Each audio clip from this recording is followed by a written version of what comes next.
여러분 모두를 주의 이름으로 축복합니다. 우리 옆 사람과 기쁘게 인사하겠습니다. 오늘도 하나님의 음성을 들읍시다. 내 주를 가까이 하게 함은 참 언제나 들어도 은혜가 되는 찬송인데 우리 김미성 집사님 감사합니다. 뜨겁게 격려하고 하나님께 영광 올려드리겠습니다. 감사합니다. 자, 조선 왕조를 세운 이태조에 대해서 다음과 같은 이야기가 전해져 내려오고 있습니다. 이태조가 새 나라를 세웠지요. 하루는 왕비와 개국의 공신인 이지란과 더불어 술을 마시게 되었습니다. 나라를 세우기까지 어렵고 고생스러웠던 과거의 이야기를 서로 나누던 중에 문영이가 물씬 무르익었어요. 오를 대로 올랐어요. 아주 기분이 좋았던 모양이. 이 이태조가 서로 이제 속마음을 솔직하게 좀 털어놓자, 그런 제안을 했고요. 나머지 두 사람도 흔쾌히 동의를 했습니다. 그리고 세 사람은 정자 앞에 있는 뽕나무를 증인으로 세웠어요. 속마음을 정말 솔직하게 털어놓으면 뽕나무가 흔들릴 것이고 조금이라도 거짓말을 하면 미동도 하지 않을 것이다. 이렇게 약속을 하고 흥건하게 술을 먹고 이제 제일 먼저 이태조가 말했습니다. 나야 뭐 부족한 게 없는 사람이긴 하지만 그래도 누가 나를 찾아올 때는 빈손으로 오는 사람보다 뭔가 두툼한 걸 들고 오는 사람이 이쁘더라 그랬어요. 말이 끝나기가 무섭게 뽕나무가 마구 흔들렸습니다. 그게 사실이었던 것입니다. 태조의 뒤를 이어 개국공신 이지란이 이제 드디어 두 번째 입을 열었습니다. 내 위에는 오직 한 사람뿐이요 내 아래에는 억조 장생이 있으니 무슨 모자람이 있겠습니까마는 그래도 솔직히 말씀을 드리면 저도 한 번쯤은 왕노릇을 해보고 싶습니다 그랬어요. 이번에도 뽕나무는 어김없이 흔들렸습니다. 이지란 역시 거짓 없이 자기 마음을 솔직하게 말을 했던 것입니다. 이제 마지막으로 왕비의 차례가 되었습니다. 그런데 어찌된 영문인지 왕비는 선뜻 입을 열지 않고 얼굴만 붉힌 채 한참 뜸을 들이는 것이었습니다. 그 시간이 길어지자 이태조와 이지란은 물론 이 정자 앞에 뽕나무까지도 모두가 다 바짝 긴장을 하게 되었습니다. 이윽고 왕비가 기어가는 목소리로 이렇게 말을 했습니다. 신하 중에 젊고 잘생긴 남자를 보면 왠지 공연히 마음이 끌립니다 그랬어요. 그러자 뽕나무가 마치 기다렸다는 듯이 마구 흔들렸습니다. 왕비 역시 솔직했던 것입니다. 사랑하는 여러분, 지위가 높아진다거나 소유가 많아진다고 해서 인간의 욕망은 줄어들지 않는다라는 것입니다. 인간의 욕망이란 밑빠진 독과 같아서 도대체 끝이 없다는 것이 이 이야기가 우리에게 주는 교훈입니다.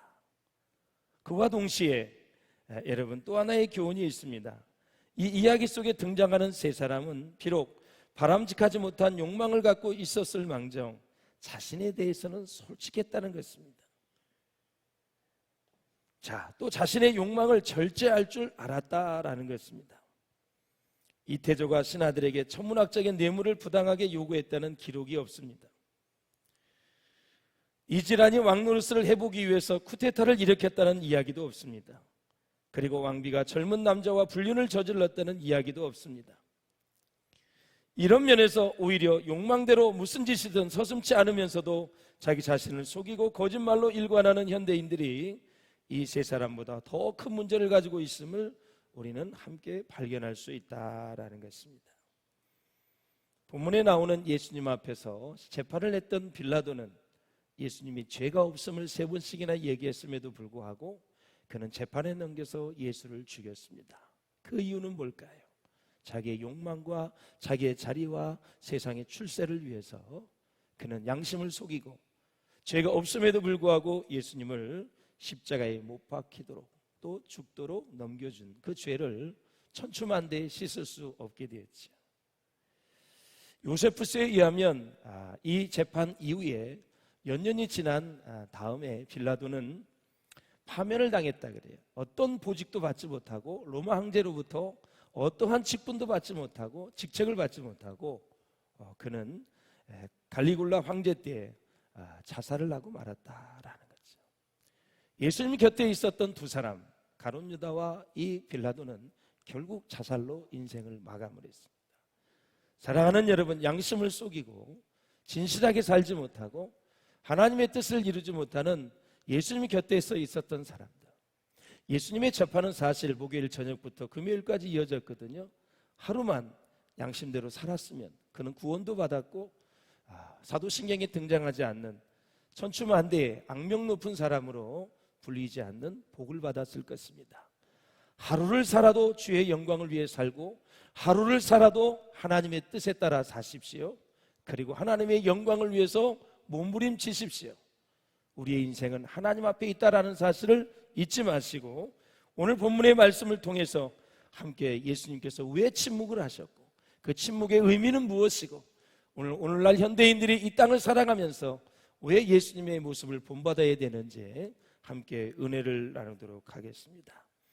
자, 오늘 본문은 조금 전에도 말씀을 드렸듯이 빌라도가 예수님을 십자가에 못 박으라고 내어진 그런 사실을 자세하게 기록하고 있습니다. 자, 성경을 자세히 살펴보면 빌라도가 예수님을 반드시 십자가에 못 박아야 한 사람으로 보지 않았어요. 또 빌라도는 그렇게 할 마음도 없었습니다. 그러나 그는 결국 죄 없는 자를 죄인으로 만들어서 십자가에 못 박은 잘못된 재판의 상징이 되고 말았습니다. 특별히 본문의 말씀을 보면 예수님을 재판하는 빌라도가 끊임없이 고뇌하고 있는 모습을 볼 수가 있어요. 예수님이 옆에 계시죠. 빌라도가 누가 그랬는지 모르겠는데 하여튼 고민이 많은 사람이다. 밝은 모습이 아니죠, 여러분. 예. 원래 서양 사람들이 이목구비가 뚜렷한데 밝은 모습이 아니에요. 예. 가장 그 빌라도를 가깝게 그린 그림입니다. 예수님 곁에 하나님의 아들이잖아요, 여러분. 하나님이잖아요. 얼마나 자기가 인생에 있어서 하나님 앞에 놀라운 일들을 할 수 있었는데 그는 결국 자살하고 인생이 많은, 그렇게 유대인의 마음을 맞추면 출세할 줄 알았는데 몇 년이 지나서 그는 아무 보직도 받지 못하고 결국 자살로 인생을 마감하는 그러한 인생이다. 어떠한 일이 있어도 가룟 유대의 길을 가지 마셔야 되고 선동자가 되지 말아야 되고 어떠한 일이 있어도 사랑하는 여러분 진리의 길을 갈 수 있기를 주의 이름으로 축원합니다. 하나님 편에 서서 사셔야 됩니다. 진리의 말씀을 따라 순종하며 사셔야 된다라는 거죠. 그렇다면 빌라도가 고뇌하는 이유는 무엇이었을까? 예수님에게서 아무 혐의도 없고 죄가 없다는 것을 알았기 때문에 양심에 찔리는 거죠. 그리고 자신이 행하고 있는 재판이 불법이라는 것을 너무나도 잘 알고 있었기 때문에 그렇습니다. 밤에 했어요. 새벽에 했어요.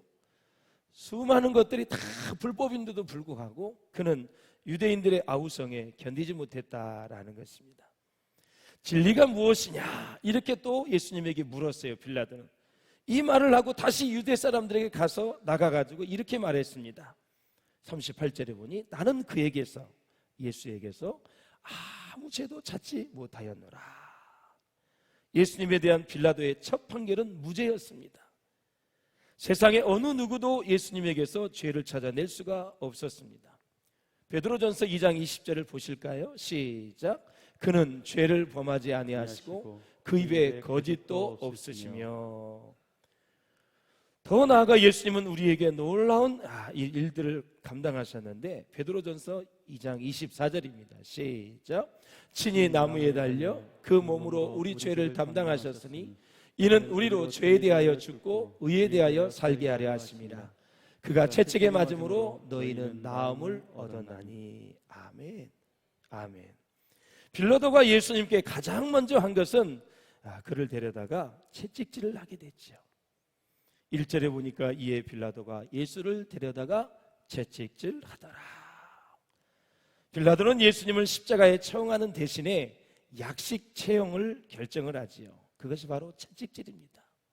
때리고 피가 나게 해서 유대인들의 마음이 좀 동정심을 얻어서 십자가에 처형을 안 하려고 하는 그러한 제수처였었어요.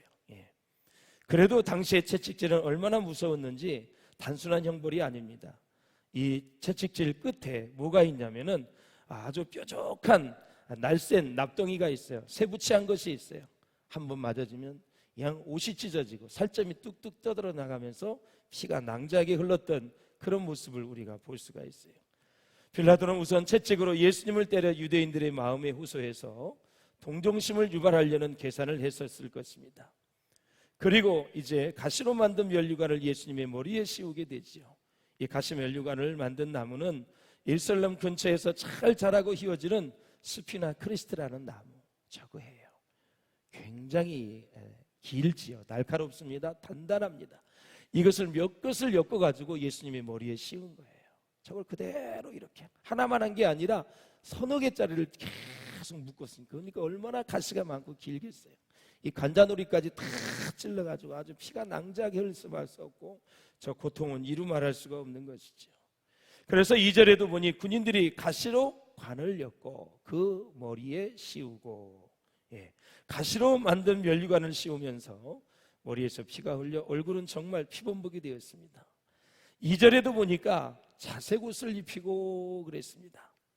이 자색옷은 어떻게 된 거냐면 뼈 고동이라는 열대산 물고기의 피로 염색을 했어요. 여러분, 뼈 고동 위에서. 그래서 저 고동에 나오는 물고기 피 그거 가지고 염색을 했단 말이에요. 그래서 마지막에 저런 천이 나오게 되는 거죠. 천.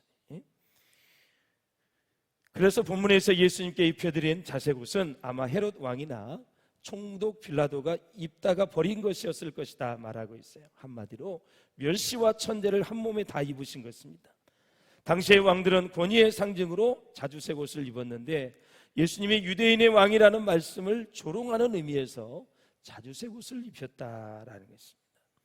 그리고 손으로 얼굴을 때립니다.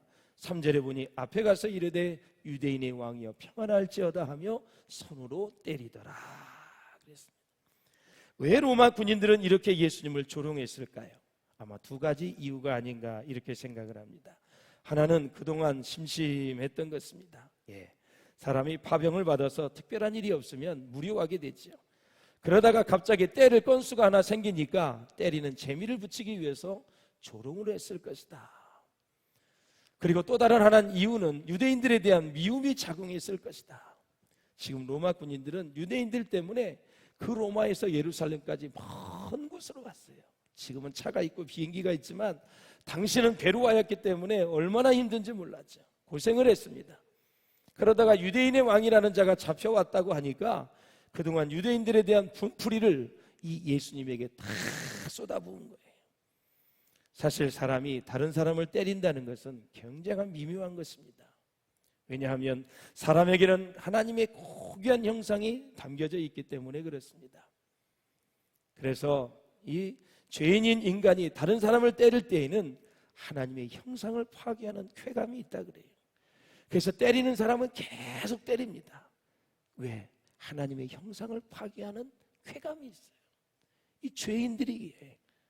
사랑하는 여러분, 어떠한 일이 있어도 구타하는 일이 없기를 바라고, 우리 중고등부 학생들이 요즘 우리 교회가 아니라 지금 신문지상이나 매스캠에 보면은 얼마나 많은 폭력을 가하는지 모릅니다.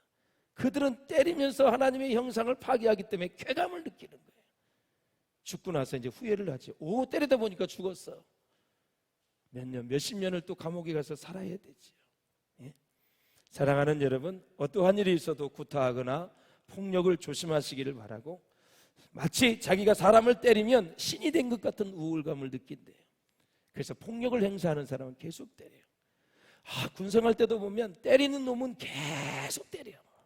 아주 징글맞게 괴롭히면서 건수를 잡아다가 계속 조인트 갈기고 이루 말할 수가 없어요. 아주 죄성이 아주 강한 사람이죠. 나중에 그 사람을 보고 아주 이를 갈고 가지요. 그래서 나 사회에 나와서 막 살인도 하고 그러잖아요. 얼마나 당했으면은.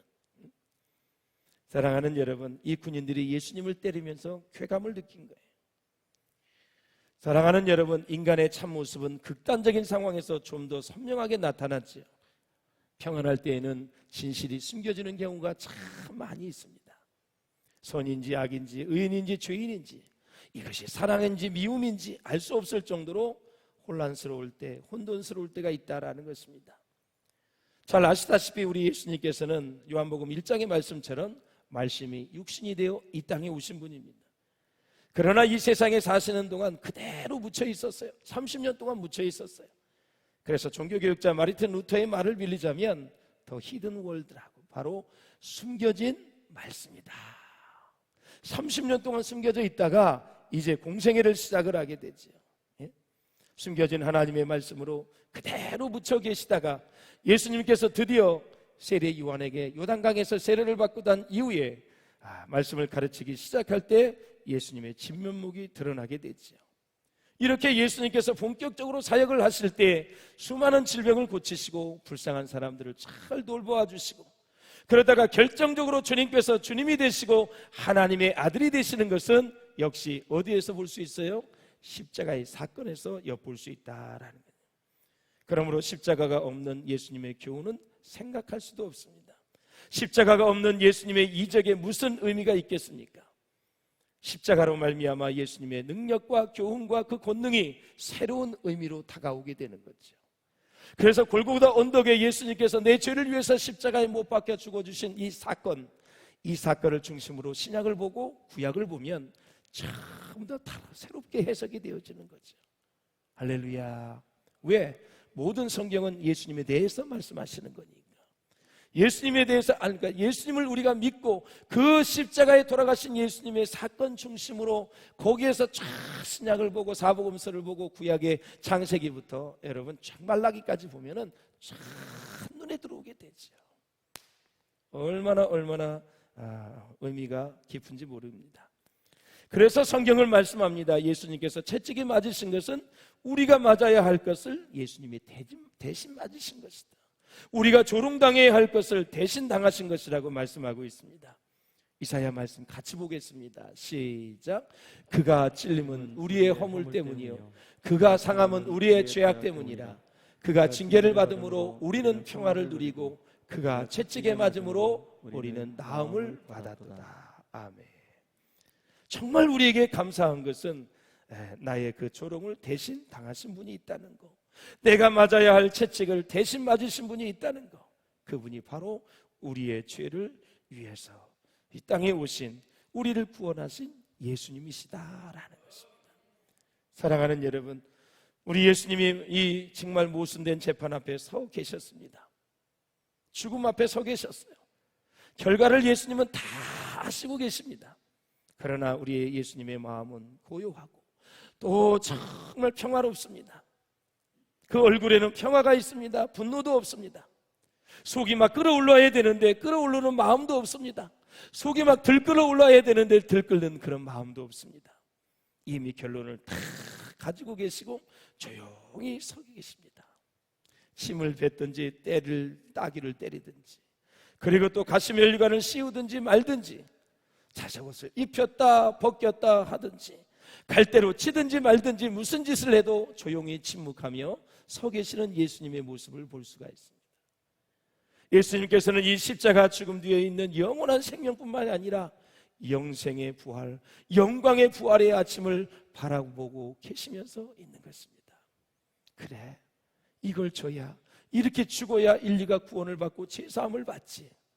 그래, 이틀이면 나는 다시 부활할 건데. 같이 참으시는 거죠. 침묵하시는 것입니다. 조금도 어두운 그림자가 없습니다. 구차한 변명도 하지 않습니다. 살아보려고 요리조리 몸부림치지도 않습니다. 한마디 변명도 없이 죽음 앞에 담담하게 서 있는 예수님. 십자가의 죽음 앞에 서신 예수님의 모습은 정말 여러분 위대한 힘이 느껴지지 않습니까? 여러분, 아무 말이 없지만 어느 누구도 근접할 수 없는 예수님의 권세를 우리가 느낄 수 있다라는 거예요. 오늘 재판을 하는 빌라도는 예수님에 대해서 많은 것을 들어 알고 있습니다. 예수님이 얼마나 많은 능력을 행하신지를 다 듣고 알고 있어요. 얼마나 많은 사람들이 병 고침 받았는지도 알고 있어요. 나사로라는 사람은 죽었다가 살아난 그 기적을 다 이 빌라도는 알고 있다라는 거죠. 갈릴리 바다를 건너갈 때 풍랑이 일었을 때 풍랑을 잠재우셨다는 얘기도 다 듣고 계셨고, 말씀을 전하다가 오후 늦게 500여의 기적을 통해서 수많은 사람들이 먹었다는 사실도 다 듣고 계셨어요. 알고 있다라는 거죠. 여러분, 왜 빌라도가 모르겠습니까? 그런 예수가 어찌하여 이 결정적인 시간에 능력을 나타내지 않느냐라는 것입니다. 빌라도는 예수가 어디로부터 왔는지를 몰랐어요. 네가 어디로부터냐 묻습니다. 예수님은 대답하지 않습니다. 하늘로부터 왔어요. 이 결정적인 시간에 아무 일 없이 조용하니까 이상한 거예요. 침을 뱉는 사람, 예수님을 때리는 사람 다 벼락을 맞아 죽어야 되는데 아무 일도 일어나지 않는 거예요. 초능력의 사람인데 이 시간만큼은 왜 무능하냐라는 것입니다. 왜 그렇게 초라하게 피를 흘리며 이대로 서 있느냐 하는 것입니다.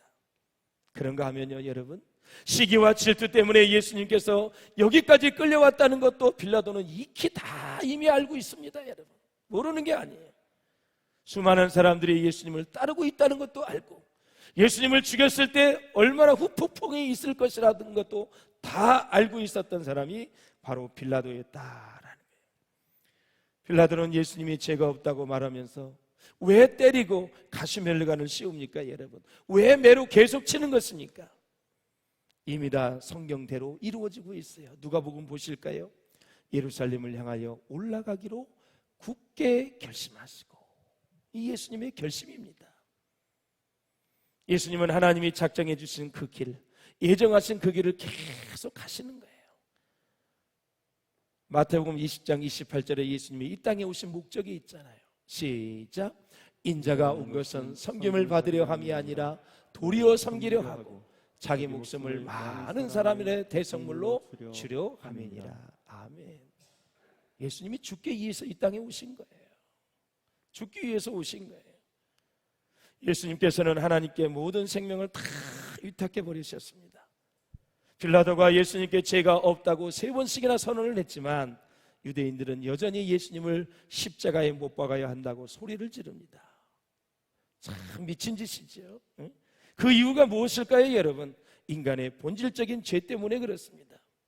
인간은 내면 세계에 하나님을 거부하고 예수님을 믿지 않으려는 죄의 본성을 갖고 있습니다. 그래서 지금 내가 예수님을 믿고 있다는 것은 뭐예요? 기적 중에 기적인 거예요. 사실 우리가 예수님을 믿은 게 아니에요, 여러분. 성령님께서 우리에게 예수님을 믿게 하신 거예요. 하나님이 믿음을 주신 거예요, 여러분. 그래서 예수님을 믿는 게 지금 기적이에요. 기적을 경험했다면 기적을 경험한 사람답게 살아셔야죠.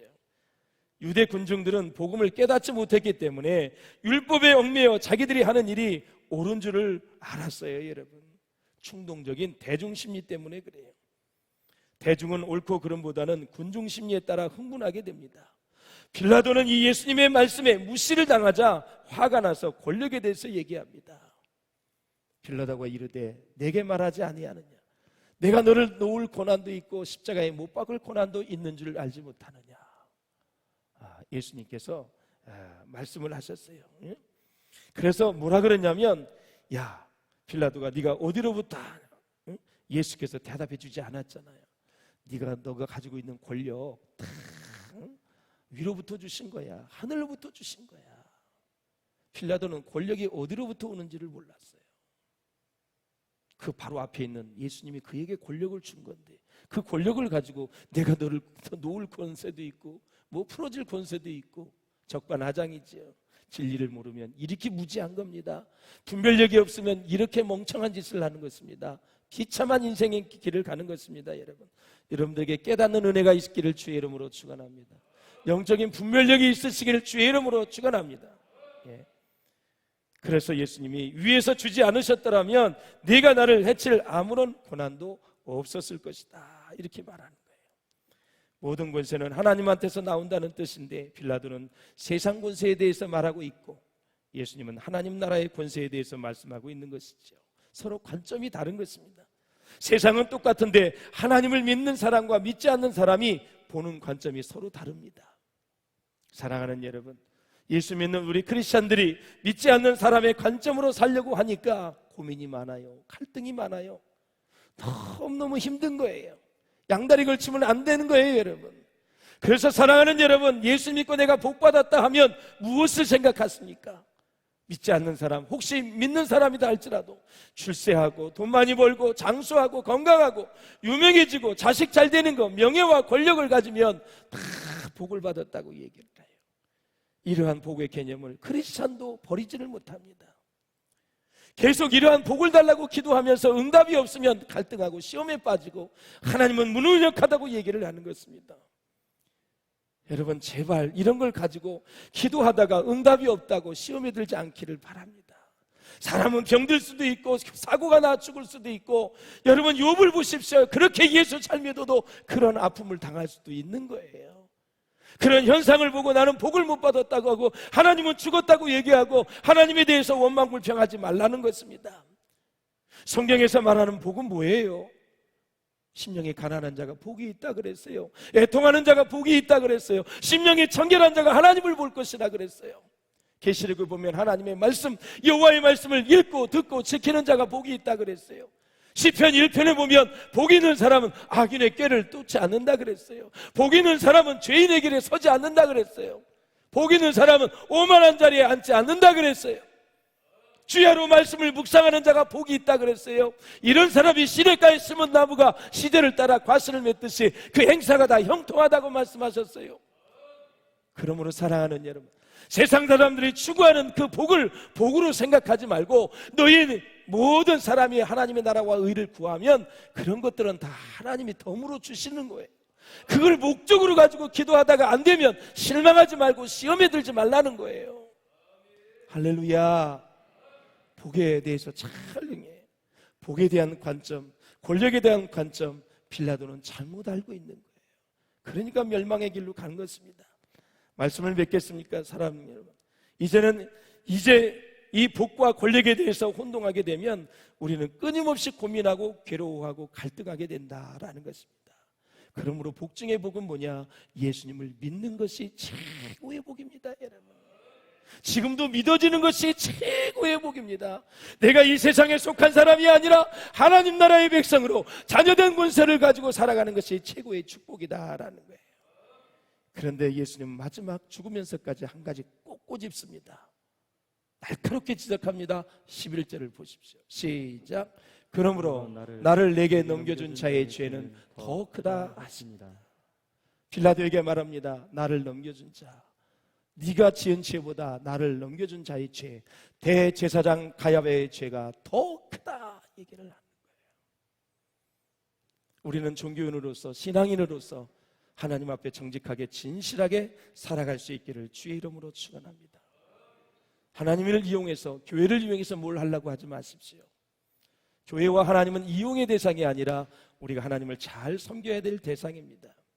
예수님은 오늘 모든 억울한 재판 앞에서 침묵하셨습니다. 고통과 시험과 아픔이 있다 할지라도 우리 예수님은 침묵하셨습니다. 그 침묵을 계속 우리가 묵상해 보면 거기에 주님의 사랑이 있고요, 주님의 용서가 있습니다. 부활의 아침을 기다리는 침묵, 인내할 줄 아는 예수님. 그러므로 한 주간 좀 많은 말을 줄이시고 조용히 주님과 함께 고난의 길을 걸어갈 수 있기를 주의 이름으로 축원합니다. 왜냐하면 그것이 생명이고 진리의 길이 되고 우리가 사는 길이기 때문에 그렇습니다.